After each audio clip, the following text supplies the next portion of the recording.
यस्य स्वयं स्वभावाप्ति प्रभावे तत्सर्वकर्मणां तस्मै संज्ञानिरूपाय नमोस्तु परमात्मने। गुरुवापान्तिरो नित्यं ज्ञानिदैशनायिका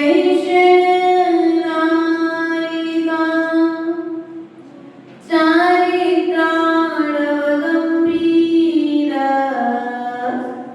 मोक्षमार्गोपदेशिका मेरी पवित्र महीने में गुरुदेव आओ। मैं शास्त्र वाचन करूं प्रतिभा जगाओ। अरिहंत भासित सभी श्रुत देवताओं क्या बोलना अब मुझे तुम ही बताओ। बोले अनंतानंद सिद्ध परमेश्वर भगवान की देवादिदेव मूलाय आदिनाथ भगवान की देवादिदेव शांतिनाथ भगवान की देवादिदेव संतनायक भगवान महावीर स्वामी की आचार्य भगवत बुद्ध देव की आचार्य भगवत बुद्धपा स्वामी की आचार्य भगवत विराट सागर जी महाराज की आचार्य भगवत विशुद्ध सागर जी महाराज की आचार्य गुरु विभव सागर जी महाराज की।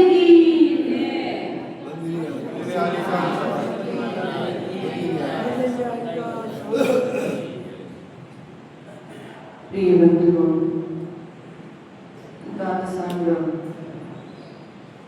माँ निर्वाणी की आराधना यहाँ पर चल रही है और पूर्व की कार्यक्रम के माध्यम से आचार्य भगवंत ने बताया था जैसे धर्म द्रव्य इस जीव के लिए चलने में सहायक है, वैसे ही मोक्ष मार्ग के लिए गुरु भी बहिरंग निमित्त है, अंतरंग निमित्त तो हमारी आत्मा ही है। इसी क्रम को आगे बढ़ाते हुए आज पुनः आचार्य भगवंत क्या कह रहे हैं उस विषय को समझने का प्रयास और कोशिश करेंगे। कारिका नंबर 36 के माध्यम से अभवत चित्त विक्षेप एकांते तत्व संस्थितः अभ्यस्येदभियोगेन योगी तत्त्वं निजात्मनः। अभचित्त अर्थात नहीं है, क्या नहीं है? चित्त विक्षेपा, जिसके चित्त में क्षोभ नहीं है। क्या आत्मा के ध्यान के लिए आवश्यक है?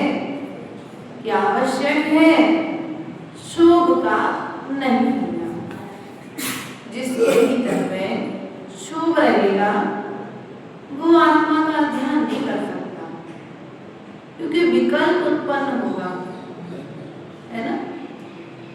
जिनवाड़ी में छेपा लगाया लोगों ने, कभी छेपा आप लोग बीच में कागज डाल देते, कभी लौंग रख देते, कभी कुछ फंसा देते हो, तो किताब कहाँ से खुलती है?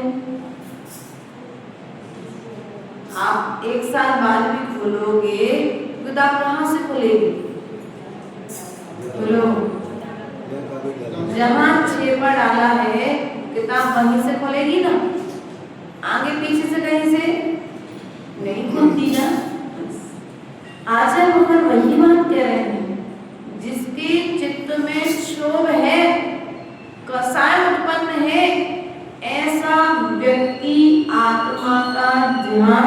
नहीं कर सकता। यद्यपि योगेन, और क्या है, आलस्य त्याग कर निज आत्मा, योगेन क्या करो, अपनी आत्मा का अभ्यास करो। और क्या आवश्यक है, एकांते तत्व संस्मृति, तत्व के चिंतन के लिए, आत्मा के चिंतन के लिए एकांत स्थान का होना, और दूसरा कसायों से निर्वृत्त होना। यदि दो चीजें हमें मिल जाए तो फिर ध्यान करने में मन लगेगा। और यदि ध्यान करते तो बैठ गए, लेकिन भीतर में विकल्प आ गया। क्या विकल्प आ गया, अरे दुकान का दुकान लगा के नहीं आए, अब 48 मिनिट सर्व सावध योग बिल्डोमी घटिका द्वय पर्यंत गांधी जी बैठ गए दो घड़ी के लिए, 48 मिनट के लिए। अब बैठ गए, लेकिन याद आया दुकान का ताला तो भीतर में लाल। बोलो अरे भैया कहाँ बैठे हो, आत्मा के ध्यान के लिए बैठे हो, कहाँ जा रहे हो, दुकान में, ध्यान में मन लगेगा क्या? बोलो कैलाश जी, मन नहीं लगेगा, तन यहाँ रहेगा, लेकिन मन कोई ताला लगा नहीं है, शटर उठा करके अंदर नहीं घुस जाए। और थोड़ी देर बाद मालूम पड़े लाइट गोल, पूरे गांव में अंधेरा है और आपकी गली में कोई दूसरा रहता नहीं है, सुनसान गली है, चोरी की आशंका, मन में विकल्प, क्षोभ बढ़ जाएगा कि नहीं बढ़ जाएगा? अभी कुछ दिन पहले इंदौर में चोरी हुई, समर सिटी में। शाम को 6 बजे परिवार गया था, 10 बजे लौटा, घर खाली। क्या हुआ, शाम को 6 बजे निकला था, 10 बजे वापस आया, सो घर खाली, दिन दहाड़े। और आपको इस बात मालूम पड़ जाए कि दिन दहाड़े की चोरी हो रही है, तो आपका सामने करने में मन लगेगा? बोलो, भीतर में विकल्प, जो घर में तुमने संपत्ति पाई जोड़ करके रखी है, उस वस्तु के प्रति तुम्हारा भीतर में राग उत्पन्न हो जाएगा। और राग उत्पन्न होगा तो वह राग आकर के तुम्हें ध्यान में बाधक बन जाएगा। आचार्य भगवान कहते हैं, इसलिए जब भी आत्मा का ध्यान करने बैठो तो पहले हे और उपादेय का निर्णय करो। हे मतलब त्याग नहीं हो, उपादेय मतलब शुगर का पेशेंट जब भोजन करने बैठता है, पहले निर्णय करता है मुझे भोजन में क्या करना है, किस चीज से शुगर बढ़ेगी और किस चीज से शुगर घटेगी। और यदि ये विवेक नहीं लगाए तो स्थिति क्या होगी? आप लोग प्रयोग करते हो, हे उपाय के बिना आपकी जिंदगी चल नहीं रही है, लेकिन ज्ञान की कमी होने से हमने हे उपादेय को अपने नॉर्मल जिंदगी में तो यूज किया है, लेकिन उस हे उपादेय के लिए अपने आत्मा के साथ, अपने परिणामों के साथ, अपने स्वभाव के साथ घटित नहीं किया है। इसलिए मैं पंचम काल में भी भटकना पड़ रहा है, मैं पंचम काल में भी दुख को उठाना पड़ रहा है। ऐसा है, समय दृष्टि का भी दुख ही नहीं होता, लेकिन यदि राहु देश आ जाए तो दुख उसे छोड़, कसाय को दया जाए तो वह दुख से रहन भी नहीं रह सकता। इसलिए प्रयास और पुरुषार्थ करो कि हे क्या है और उपादेय क्या है, आत्मा के योग्य क्या है और आत्मा के अयोग्य क्या है, कौन सी चीज मुझे स्वस्थ बनाएगी और कौन सी चीज मुझे अस्वस्थ बनाएगी। डॉक्टर के पास गए, डॉक्टर ने कहा भैया आपकी कफ बहुत बड़ा हुआ है, क्या करोगे? बोलो, कफ आपका बहुत ज्यादा बड़ा हुआ है, क्या करो? ग्रहण आहार में जिन चीजों से कफ साफ हो जाए उन चीजों को ग्रहण करोगे तो कब का समान हो जाएगा। लेकिन आप उसके बाद में भी और मीठा लेते जाओ और मीठा लेते जाओ, ठंडा आइटम लेते जाओ, तो कब बढ़ेगा कि घटेगा?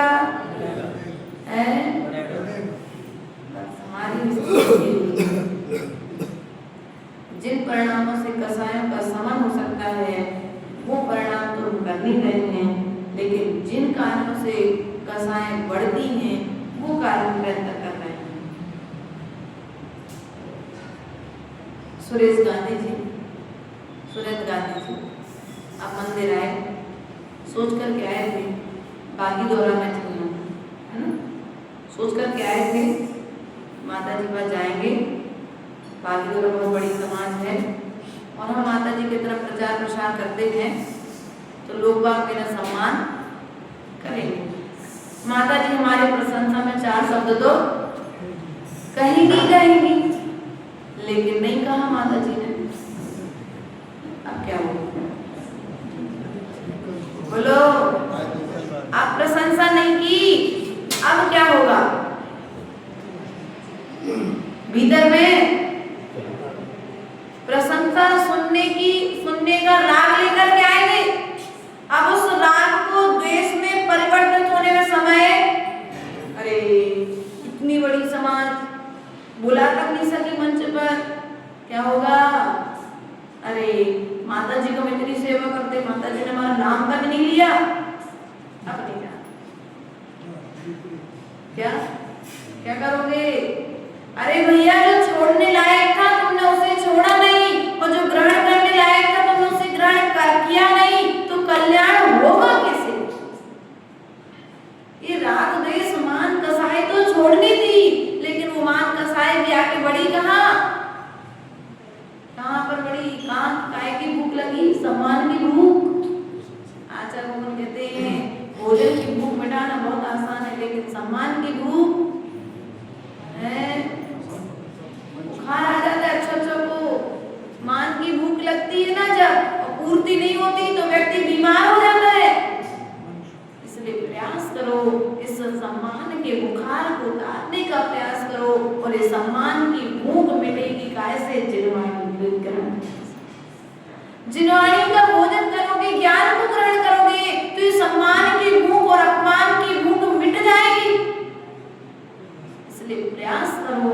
तो भीतर में राग द्वेष का जो तुम्हारे भीतर में ही उपाधि का ज्ञान नहीं चल रहा है, अपन घर में तो यूज कर रहे हैं, गृहिणी अपने चौके में रोज यूज कर रहे हैं, आप व्यापार में उपयोग कर रहे हैं, लेकिन अपने आत्मा के साथ, अपने परिणामों के साथ भोजन की थाली में आप देख कर के ग्रहण करते हैं कि ग्रहण करने योग्य कौन सी चीज है, जो चीज आपको फायदा करेगी शरीर को, और अग्रहण करने कौन सी चीज नहीं है।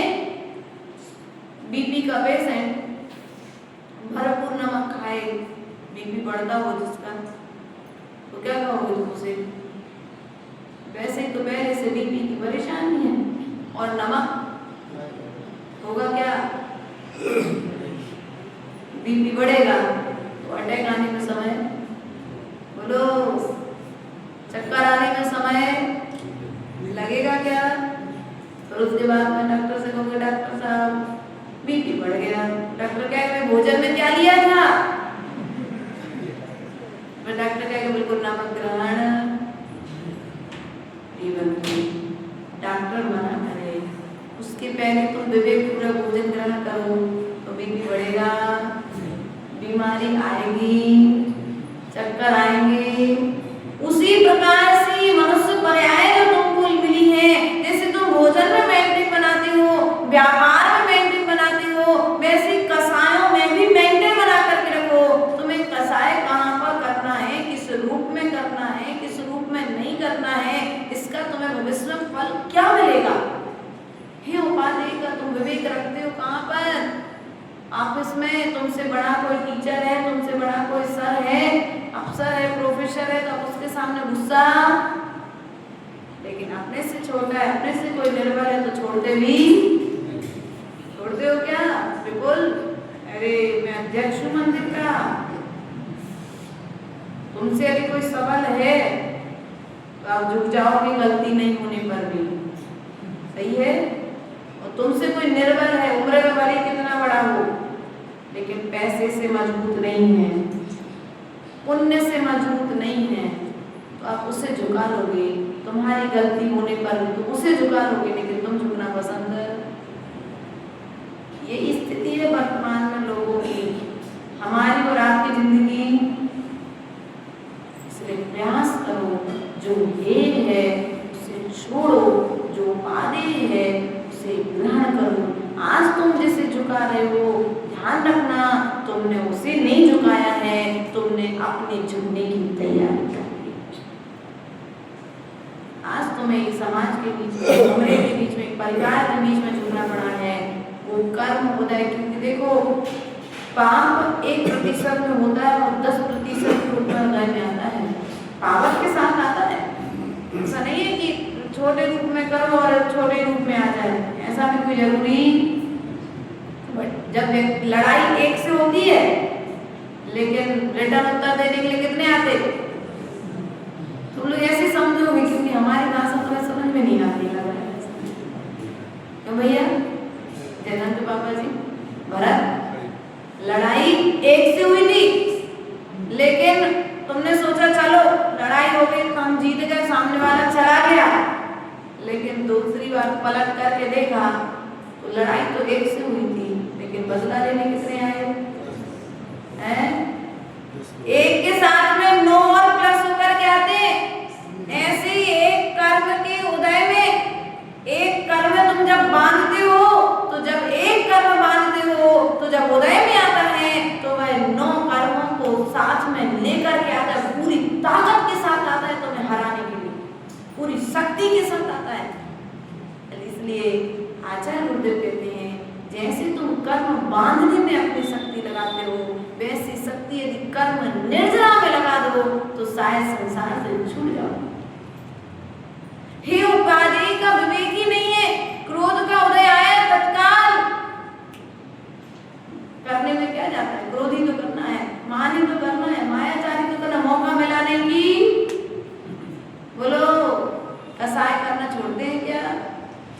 लोग करने में भी प्रवृत्ति का त्याग नहीं करते हैं। आचार्य भगवान कहते हैं, उपादेय है कसाय की है। बोलो भैया, कसाय है कि उपादेय है? है त्यागनी योग्य है कसाय, लेकिन अपन करे क्या है? कसाय को पकड़ के रखे हैं। कसाय के बिना तो काम ही नहीं चलता, घर नहीं चलता माता जी, मायाचारी नहीं करे तो क्या? देखो सही बात है कह रही माता जी। अरे भैया, मायाचारी नहीं भी करोगे तब भी घर चलेगा। चक्रवर्ती की रानियां, सुभद्रा रानी वगैरह रही हैं, तो उन्होंने चलाया है कि नहीं चलाया परिवार?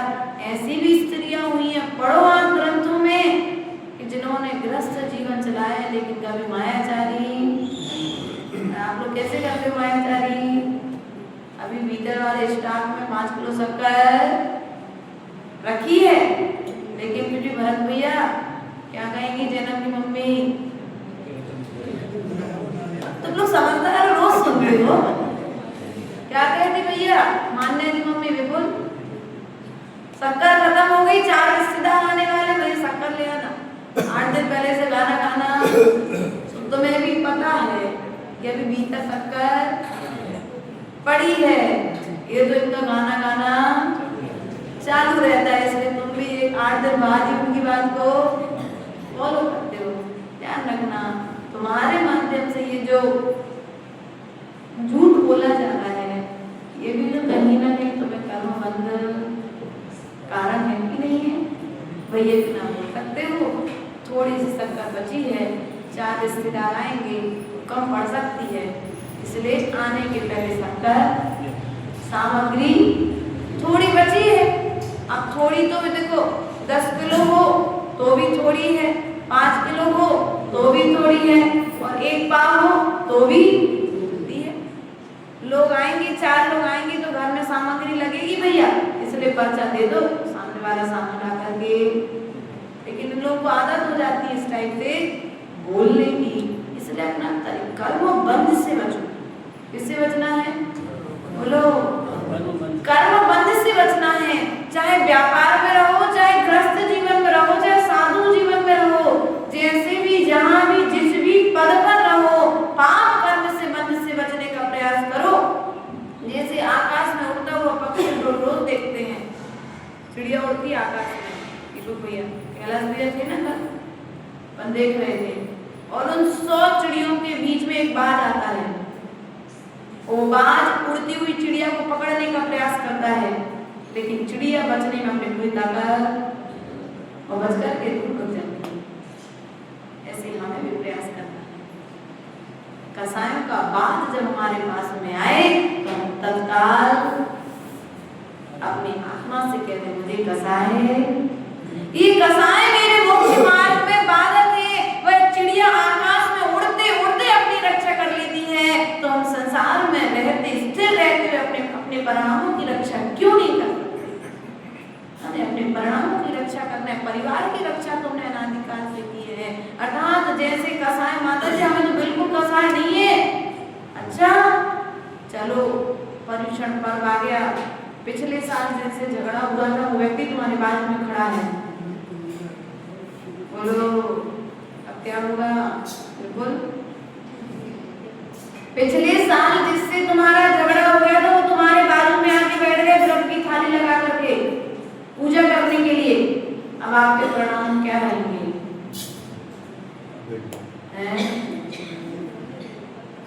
समझदार हो मनीष, परिणाम तो अपने खराब होते, किसी दूसरे के तो परिणामों को खराब भी हम करते हैं और परिणामों को स्वच्छ भी हम करते हैं। तो जिन परिणामों से परिणाम स्वच्छ होते हैं, हम वही परिणाम करें। जिन परिणामों से परिणाम मलिन होते हैं, हम वह परिणाम क्यों करते हैं? पानी कीचड़ वाले, कीचड़ से कपड़ा कीचड़ से गंदा होता है, और वही कपड़ा पानी से साफ हो जाता है। पानी से कीचड़ उत्पन्न होता है, क्या हुआ? कीचड़ कैसे उत्पन्न हुआ? वो कपड़ा गंदा कैसे हुआ? वो धुला कैसे? तो जिन परिणामों से परिणाम खराब होते हैं, उन परिणामों को नहीं करना, उनका त्याग क्या कर दो? बिल्कुल त्याग। हमारा भैया ये परिणाम करने का त्याग है, क्योंकि मुझे संसार से पार होना मेरी आत्मा के ध्यान में बाधक है। कसाय, ऐसे कसायों को हम निरंतर आनंद पूर्वक करते हैं, करते कि नहीं करते? बेटे का विवाह है भैया, भरत जैनब का विवाह होना है, कल्पना करो, और जैसे गांव में शादी किसी की नहीं हुई थी, ऐसा बढ़िया आपने व्यवस्था बनाई।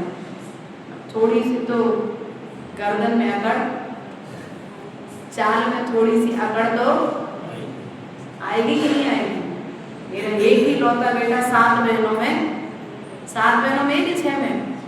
6 में एक बेटा, और 6 बहनों के एक भाई की शादी हो, और पूरे गांव में सबसे अच्छी शादी हो, तो क्या होगा? बहनों की भी चाल ढाल, बहनों का भी बोलचाल, पिता की भी अकड़। लौते बेटे की शादी हो, पूरे गांव में सबसे अच्छी व्यवस्था मैंने की, इतनी शादी हुई गांव में, इतनी अच्छी व्यवस्था। तो अभी तक बहुत अच्छे से चल रहा था भरत का व्यवहार, लेकिन अब थोड़ा सा बदल जाएगा। और तो और बहू भी अच्छी किसी बड़े घराने की मिल गई, तो क्या होगा? अब तुम लोग समझ जाओ क्या होगा। सब समझदार हो, क्योंकि व्यवहार कौन करता है? अपने लोग करते ना। संजीव है, एक लौता है, 2 है तुम्हारे, मौलिक और आगम, इनका नियम एक लौता है, इनका तो बेटी भी नहीं है। ध्यान रखना, आचार्य भगवान कहते हैं, जिन परिणामों से कर्मों का बंध हो, इन परिणामों को व्यवहार में रहते हुए भी नहीं करना। चाहे बेटे के निमित्त से हो, चाहे बेटी के निमित्त से हो, चाहे व्यापार के निमित्त से हो, चाहे परिवार के निमित्त से हो, चाहे धन के निमित्त से हो, चाहे निर्धन के निमित्त से हो, चाहे मंदिर के निमित्त से हो, चाहे हमारे घर के निमित्त से हो, किसी भी निमित्त से हो, अपने वो खराब, क्योंकि जहाँ पर भी बैठ करके, चाहे वन में रह करके प्रणाम करो, चाहे भवन में बैठ करके प्रणाम खराब करो, चाहे नदी किनारे बैठ करके प्रणाम खराब करो, तुम कहीं पर भी बैठ करके प्रणाम खराब करोगे, फल किसको मिलेगा? धीरे से आवाज आई, मौन है क्या? कल अष्टमी थोड़ी ना थी, अष्टमी तो परसों थी ना, तो हमने कहा उपास में गला चिपक गया और ऐसा ध्यान रखना। जो अच्छी बात है उसे बोलने के संस्कार बनाओ, और जो अच्छी बात नहीं है उसे मुख से निकालना मत, क्योंकि जितनी बार तुम अपने मुख से वो गलत बात निकालोगे उतनी गलत आदतें तुम्हारे भीतर में प्रवेश कर जाएंगी, क्योंकि दूसरे के वचनों का प्रभाव हम पर बाद में पड़ता है, हमारे वचनों का प्रभाव हम पर पहले पड़ता है। माताएं एक बहुत अच्छी बात कहती हैं, बहुत अच्छी क्या आदत है, घर में हर चीज की व्यवस्था है, हर व्यवस्था है, लेकिन फिर भी क्या कहेंगी? कछु नहीं है घर में,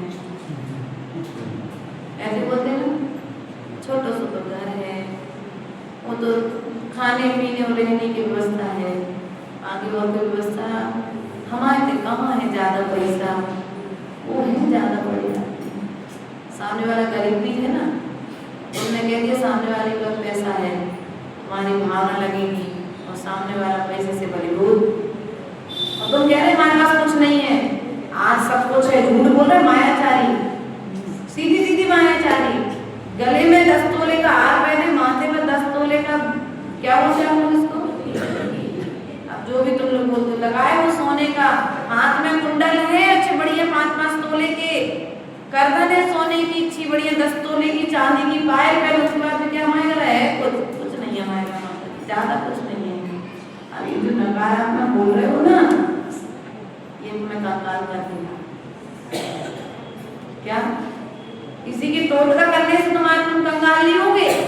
तुमने ये जो नकारात्मक वचन बोला है ना, इस नकारात्मक वचन से तुम कंगाल हो जाओगे, क्योंकि तुम्हारे वचनों का प्रभाव ही तो तुम्हें कंगाल करेगा। इसलिए प्रयास करो ऐसा वचन जो त्यागने योग्य वचन है उनको त्यागो, जो ग्रहण करने योग्य हैं उन्हें ग्रहण करके बोलो। अगर नहीं है तुम्हारे पास में, जितना बोल सको सकारात्मक बोलो, नकारात्मक बोलने का त्याग करो। कोई बीमार हो गया घर में, अब अच्छा भला हो गया तो क्या कहोगे? अरे भैया तो बीमार है, दवाइयाँ बंद हो गई, लेकिन फिर भी लोगों को एक दीनता दिखाने की आदत हो जाती, कुछ महिलाओं की, कुछ पुरुष वर्ग में भी ऐसे लोग देखने में आते, दीनता उनकी आदत हो जाती है। यदि हमारा बड़ापन लोगों ने देख लिया तो फिर ये हमसे इधर उधर दान कराएंगे या इधर उधर कुछ व्यवस्था बताएंगे, मंदिर में कहीं बोल ना दें, तो अपनी दीनता हमेशा बताते रहते हैं, भैया दुकान चल रही नहीं है हमारी, तो पानी पीने की फुर्सत नहीं मिल रही दुकान पर, लेकिन फिर भी क्या बोले, हमारी दुकान तो चलती नहीं है, टेंशन मत करो, आज चल रही है, धीरे धीरे चलना। बोला कौन? बोला किसने? मैंने स्वयं ही तो बोला है कि मेरी दुकान नहीं चलती है, और एक बार नहीं बोला, दिन में 10 बार बोला है, 10 मित्रों से बोला है, और साल में 365 दिन होते हैं, 365 दिन में आपने 3500 बार आपने बोल दिया है, 3500 बार आपने बोल दिया है, आप बताओ क्या होगा? दुकान खाली होने में समय है? इसलिए जो ये है उसे त्याग करो, जो उपादेय है उसे, मुझे कौन से स्थान पर बैठना है, कौन से स्थान पर नहीं बैठना है। मंदिर में बैठोगे तो कुछ भी नहीं करोगे तो लोग धर्मात्मा कहेंगे, और मंदिरालय में बैठोगे और शराब नहीं भी पियोगे लेकिन व्यक्ति तुमको व्यसनी, बोलो यही होता है ना। इसलिए स्थान का चयन करो। तुम कसाय नहीं कर रहे हो लेकिन फिर भी कसाय करने वाले लोगों की संगति करोगे तो क्या हो जाओगे? लोग कहेंगे भैया वो भी ऐसे होगा। एक प्रकरण हुआ बहुत साल पहले, 2-3 साल पहले, एक बच्चे की बहन को कुछ लड़कों ने छेड़ा। बच्चे को मालूम पड़ा कि मेरी बहन को किसी ने छेड़ा, अब 4-5 दोस्त थे, उनमें से 4 को मालूम था कि कहाँ जा रहे, लेकिन एक को मालूम नहीं था कहाँ जा रहे।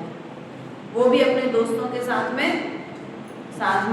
चला गया और जिसकी बहन को छेड़ा था उसने जाकर के उस दूसरे पायलट को इतना मारा कि अधमरा कर दिया।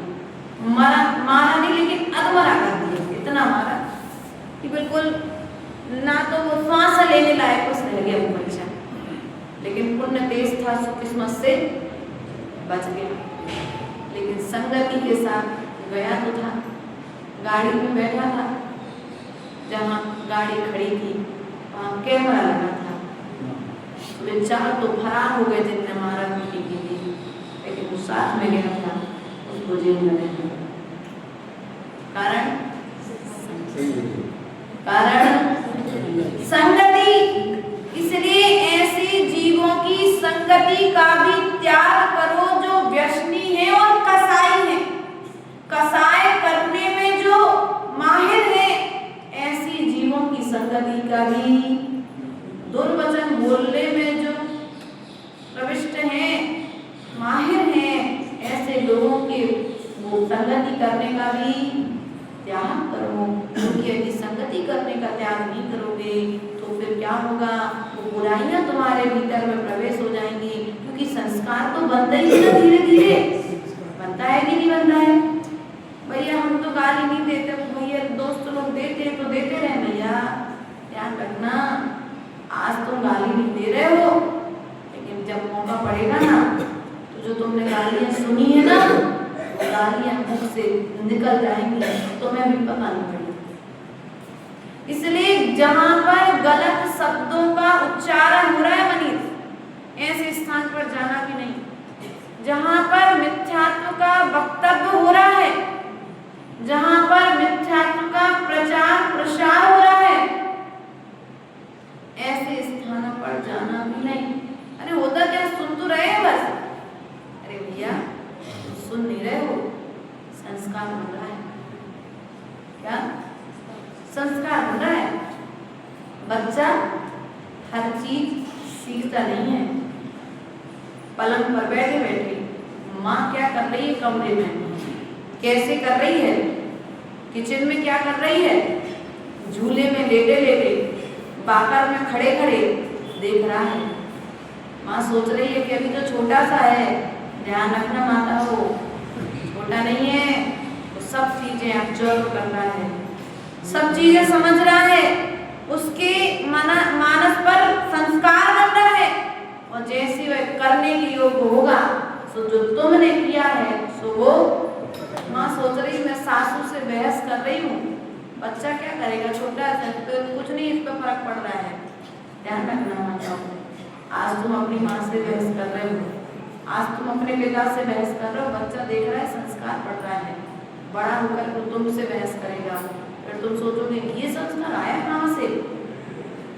जब वो पलंग पर था ना, बाकर में खड़ा था ना, झूले में झूल रहा था ना, खिलौनों के साथ खेल रहा था ना, उसके बीच में तुम जो कार्यक्रम कर रहे थे ना, सब देख रहा था। और देखते देखते संस्कार मजबूत होया, सो आज एक उम्र के बाद उदय में आकर के तुम्हारे साथ घटना है। इसलिए उन्हीं स्थानों पर बैठो जो स्थान तुम्हारे लिए सम्यक दशा और दिशा प्रदान करें।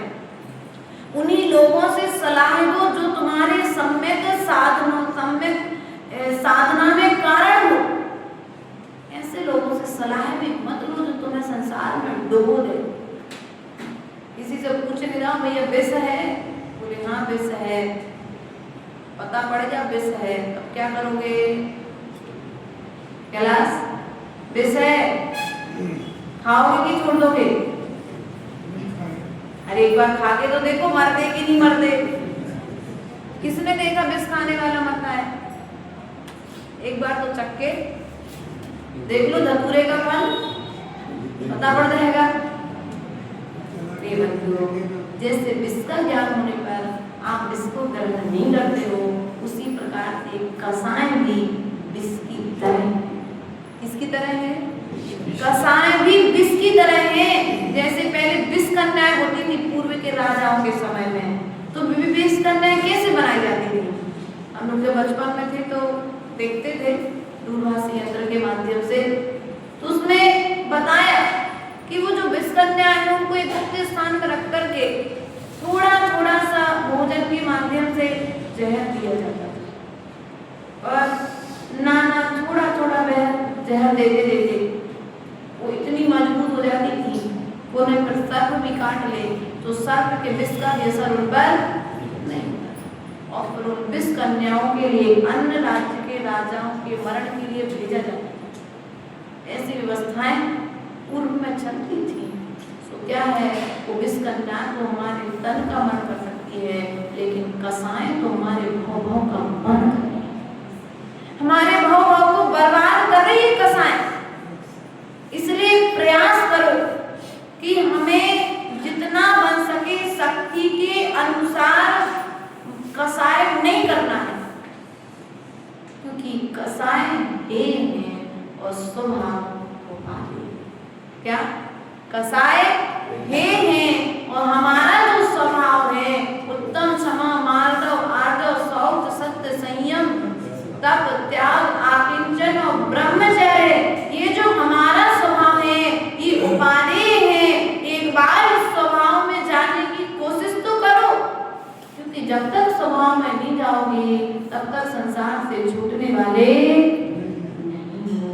इसलिए आचार्य भगवान ने कहा, जब तुम गेहूं खरीदने जाते हो तो क्या करते हो, कौन सा गेहूं खरीद के लाते हो भैया, कंकड़ वाला कि बिना कंकड़ वाला? कौन हो गए? अभी जाओगे, हमको तो नहीं खरीदना गेहूं, खरीदना किसको है? क्या हो गया, हो गया मिला के आए गेहूं में कंकड़, बेचती भी तुम्हें लोग तो कौन सा गेहूं खरीद के लाते हो?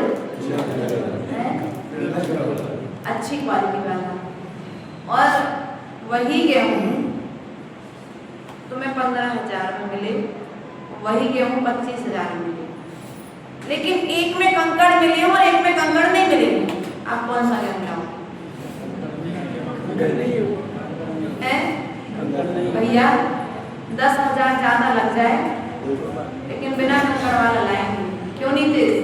यही करोगे ना, वो कंकड़ के 10,000 देकर के क्यों खरीद के लाओगे कंकड़ वाला गेहूं?